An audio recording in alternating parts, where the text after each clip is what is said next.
Les liens familiaux, les je ne sais pas quoi, les patatis, on dit que tu es une nouvelle créature, mais au fait non. Tu es encore accroché aux liens, aux liens. Oui. On voit aussi les manifestations de ces liens. Ok, on leur donne du pouvoir. Oui, du pouvoir.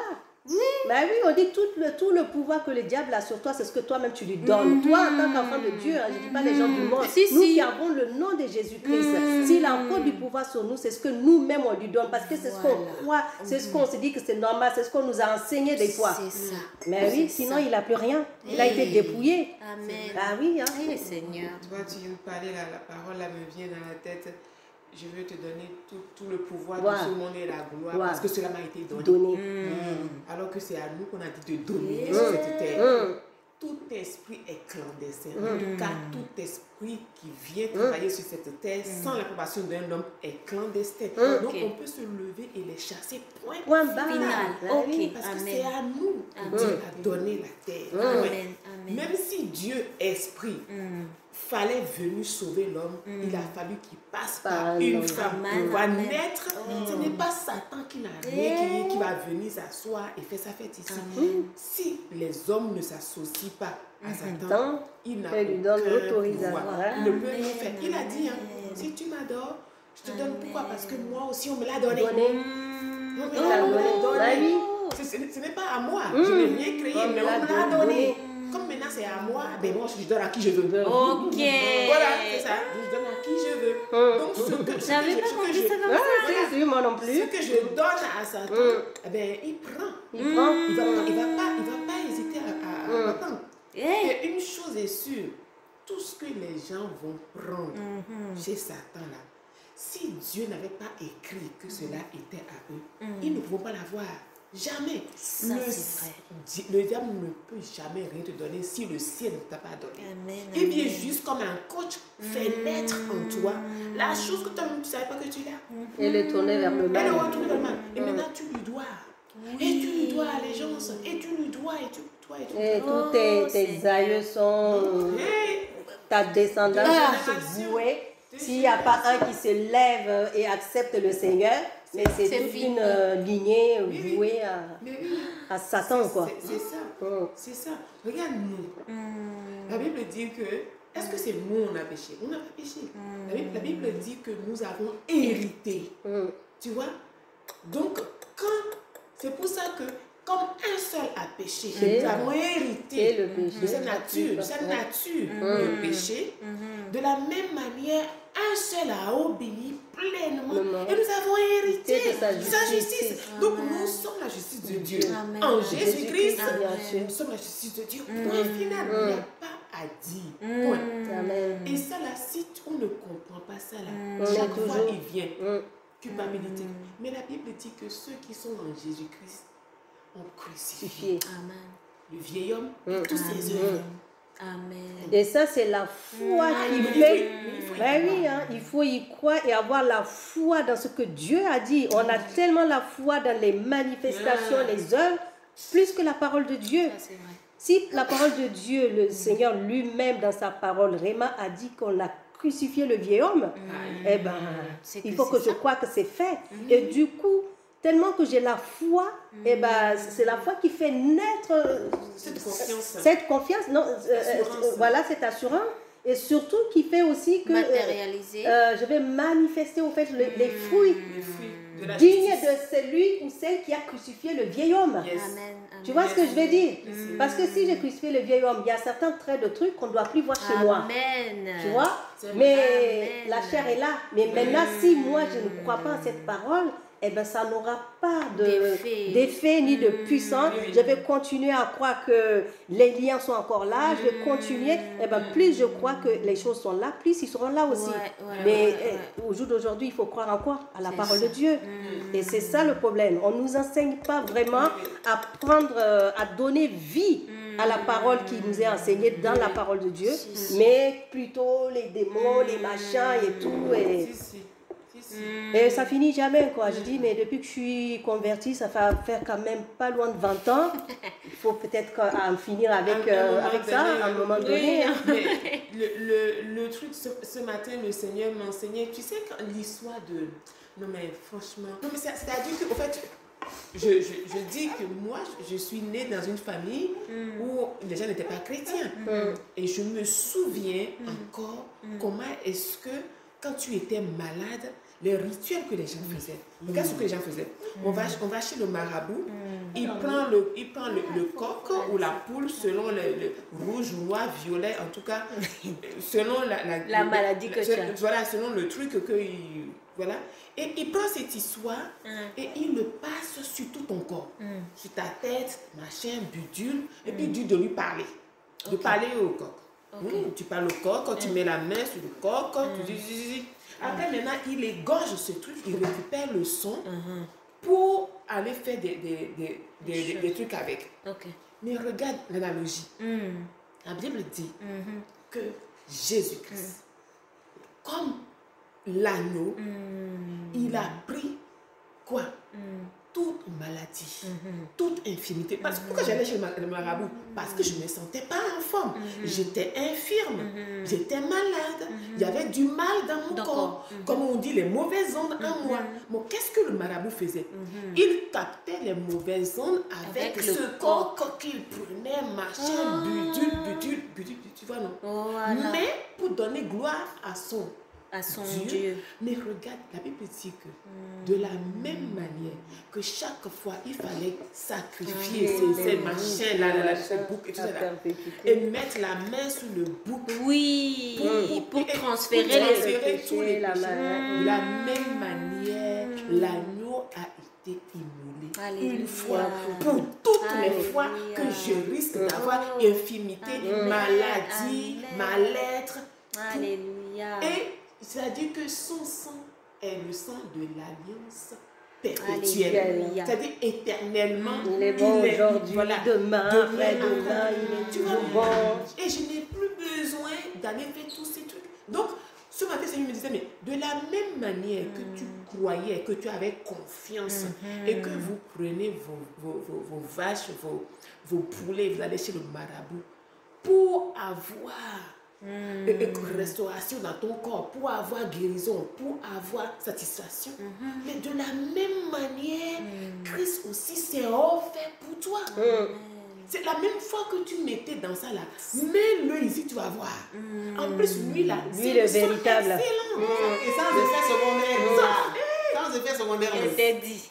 Parce que le mien, c'était, qu'est-ce qu'il faisait? C'était des missiles à tête chercheuse. C'est-à-dire que chaque année, il fallait y retourner. Pour que ça ne tombe pas sur toi. Non, mais c'est-à-dire que quand je ne le faisais pas avec ma mère, quand on n'allait pas voir ce monsieur pour sacrifier, comme par enchantement, les palus sans fin revenaient chaque année.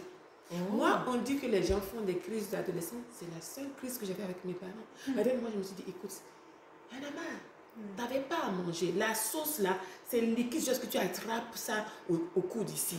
Mais pourtant, la vieille mère doit aller prendre l'argent du poisson là pour aller acheter coq et aller donner à l'autre. Tu vois, j'ai dit, mais... Pour sauver la vie de son enfant. Son enfant, tu vois, non? Et moi, je me suis dit, non. Ça suffit. À nous aller. Tu sais quoi? On n'a qu'à arrêter tout ça. Et mes parents n'étaient pas d'accord. Je peux dire, c'est la seule fois que je me suis retournée comme mes parents disaient non. Là, j'en peux plus. Et ça, c'est parce que les frères de renouveau charismatique, là, tu sais, les gens de catholiques, qui m'ont enseigné, me disent, mais non, Jésus a payé. Dis-leur non. Dis-leur que la croix a tout payé. Amen. Mais ça leur a chauffé. Ils n'étaient pas d'accord. Je te dis, jusqu'à... Je dis, non, ma mère dit, mais écoute, si tu ne veux pas, moi je vais y aller. Je dis, écoute, fais ce que tu veux, mais moi j'y vais plus. C'est fini, c'est fini, c'est fini. Et c'était là que c'était fini. Et ce matin, il me disait, voilà, de la même manière que vous avez livré vos membres à l'iniquité, pour arriver à quoi? À l'impureté. Et des œuvres dont vous avez honte et vous rougissez aujourd'hui. De la même manière, livrez-vous vous-même comme sacrifice vivant, saint, agréable à Dieu.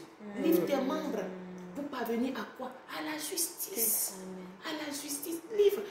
Franchement, il dit, c'est aussi saint. C'est mathématique, c'est aussi saint. Il ne faut même pas aller chercher plus loin. Comme un enfant. De la même manière que tu allais là-bas, De la même manière, crois que c'est comme ça ici aussi. Et c'est fini. Le camp a changé. Point final. De toute façon, de l'autre côté, on ne t'aime pas. C'est ça. Et on ne t'aimera jamais. Oui, on te fait croire peut-être qu'on t'aime, mais en réalité, c'est pas vrai. Tu sais qu'il n'aime personne. Non. Il n'a pas d'amour en lui. Et le pire, c'est quand tu sens que tu as la lumière là. Ah, c'est fini. Ah, c'est fini. Hein. Ah non, mais c'est fini. C'est là que j'ai compris que la délivrance, c'est pas hurler. Hein. Ouh là là là là. Non. C'est dans la tête. C'est le mental. C'est ça. Comme on dit, dans leur détresse, ils crièrent à l'Éternel, il envoya sa parole. Si sa parole là prenne vie en nous, eh ben, c'est comme ça qu'on est délivré. C'est la parole de Dieu qui nous lave, qui nous délivre, qui nous ouvre les yeux. Ah non. Non, le nom de Jésus est puissant. C'est ça, j'ai dit, Seigneur, quand je prononce ton nom, je ne le prononce plus de la même façon. Je le dis, c'est un nom qui enveloppe tellement toute la puissance, le médecin des médecins, le Dieu tout-puissant. Non, mais c'est... Quand tu prononces le nom de Jésus, mais... Ah oui, c'est quelque chose au fait. C'est Jésus à tort et à travers, c'est quand tu n'as pas conscience. Mais quand tu commences à avoir conscience, ça ne sort plus comme ça en vain. Comme on dit, il ne faut plus prononcer le nom du Seigneur en vain. Comme ça là, non. Parce qu'à chaque fois que tu le prononces, tu te rends compte de tout ce qu'il y a derrière. Tout ce que ça. C'est quelque chose. Comme quand ils te proposent les mutuelles là, confort plus, je ne sais pas quoi. Mais ça a dépassé tout ça. C'est ça. Non, ça n'a pas de prix. C'est un prix qu'aucun homme sur terre ne peut payer. Lui-même, il a payé. Il a dit, il n'a trouvé personne, mais son bras lui vient en aide. Personne n'a été dit, ni Abraham, ni Élie, ni David, ni je ne sais pas qui. Voilà, finalement, il a fait le tour. Il a tellement envoyé les prophètes, machin, il a dit non, c'est bon. Moi-même, je descends cette fois-ci. Bah oui, pour finir, l'ultime combat. Parce que, c'est ça. C'est merveilleux. C'est merveilleux. Ah oui. Ah, le Seigneur est bon. Il est bon. Oh oui, il est bon. Il dit, il est doux et agréable aux frères de demeurer ensemble. C'est la parole. Amen. Moi, toute seule, là, la moitié de ce que je peux partager avec vous, ça ne va pas sortir. Pourquoi? Parce que je suis toute seule. Mais si tu es là, plus on parle, tu vois, non? Ton besoin sort, mon besoin sort, et puis ensemble, le Seigneur nous enseigne. Le Seigneur dit, c'est quoi? C'est toi qui connais le verset là sur la barbe d'Aaron et qui a... Tu vois, non, l'huile, et nous tous, nous sommes arrosés. C'est ça. De l'Hermon. Amen. Par le Seigneur. Et nous enrichissons les uns les autres. Oui, c'est ça. En fait. Moi, je me dis, mais vraiment, souvent, on oublie cette vision-là. Le Seigneur, quand il a fait la notion de corps, c'est pas pour qu'on soit solitaire. Tu vois? Et même quand il a dit qu'il n'est pas bon que l'homme soit seul, tu vois, il n'est pas bon pour nous-mêmes d'être seuls. On a besoin les uns des autres. Ton feu m'embrase, mon feu t'embrase. Même le peu que j'ai là, ça enrichit quelqu'un et ce que toi tu as là, ça va me nourrir aussi. Tu vois? Et celui qui pense avoir tellement, mais au moins ce que tu as là, donne aux autres. Tu vois? Parce qu'il y en a qui ont besoin. Donc, et il y a plus de joie à donner qu'à recevoir. Donc souvent on est là, on veut recevoir. Non, mais là, si je pars, je vais être comme si, là, si je pars. Non, en fait, ce que tu as là, donne. C'est ça. Et pour toi, c'est peu, mais c'est Dieu qui multiplie. C'est lui qui met la puissance dans ce que nous pouvons dire ou faire. C'est le Seigneur qui donne la vie, en fait. C'est ça. Et puis, tu vas sinon, ça reste la lettre. Ça multiplie. Amen. Ça sort. C'est comme une source qui jaillit. La source est jaillie. Tu ne maîtrises pas, c'est naturellement que ça pousse. Mais oui. Comme c'est une source qui est jaillissante. On est comme des semeurs, quoi. Plus tu sèmes, comme il dit, lui-même, il donne la nourriture pour la semence, la nourriture et la semence pour le semeur. Mais si tu n'es pas semeur, pourquoi il donne? Il ne va pas donner pour rien du tout, quoi. T'en fais quoi? Tu n'es pas semeur. Donc plus nous semons, plus aussi il donne, il nous équipe, il donne, il remplit. Parce qu'il ne faut pas que la main soit vide, la main qui donne. C'est pareil pour les finances, c'est pareil pour tout, hein, dans chaque domaine. Amen, Plus amen. voilà, plus il va le remplir pour donner. C'est ça. C'est ça. Surtout si nous donnons vraiment pour sa gloire, par amour, pas par j'ai, elle a donné, pas non, vraiment par amour pour le Seigneur. C'est ça. Eh ben, il nous laissera jamais la main vide. Hein. C'est vrai. Je suis d'accord. C'est C'est merveilleux. Il est merveilleux, notre Dieu. Aïe, aïe, aïe. Ce qui est merveilleux avec le Seigneur, c'est que quand bien même, quel que soit ton état, tu es fatigué ou même si tu viens à 4 pattes là, il va te donner les vitamines qu'il faut pour que toi-même tu sois requingué comme ça. Amen, amen. C'est ça. Amen. Il dit, venez à moi, vous tous qui êtes fatigués. Peu importe ton niveau de fatigue, peu importe ta charge, il faut seulement arriver. Quand tu viens à lui là, là c'est bon. Approche-toi de lui, c'est bon.